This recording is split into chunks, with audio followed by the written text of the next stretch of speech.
మీరు చెప్పే సమాధానం అదేనా? రాహుల్ గాంధీ గారికి నియమాలు చెప్తున్నారా, రూల్స్ చెప్తున్నారా?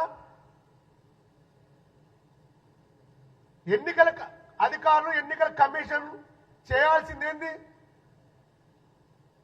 ఒక రాజకీయ నాయకుడుగా అసలు మామూలుగా ఒక ఎలక్షన్ అవుతుంటే ఒక ఓటు హక్కు ఉన్న ప్రతి వ్యక్తి ఓట్లు లేకపోతే ఛాలెంజ్ చేసి అప్పుడప్పుడు ఓటు వేసే హక్కు రాజ్యాంగం కల్పించింది.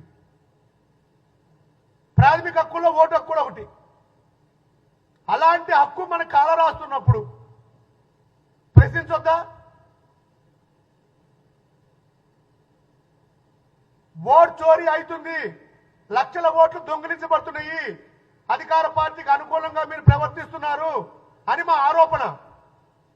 ఆ ఆరోపణ సరిదిద్దుకోవాల్సిన బాధ్యత ఎవరికి ఉంది? ఎన్నికల కమిషన్కు ఉంది. ఎన్నికల కమిషన్ చెప్పాలి. మేము దానిని పరిశీలిస్తాం, దాని జరిగిన లోపాలు సరిదిద్దుతాం, మరొకసారి ఇలాంటి లోపం జరగకుండా చూస్తాం అనాల్సింది పోయి మీ ఇష్టం వచ్చినట్టు మీరు మాట్లాడుతున్నారు.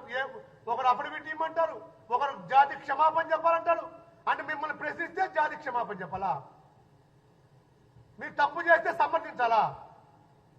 ఏ విధంగా జాతికి క్షమాపణ చెప్పాలి?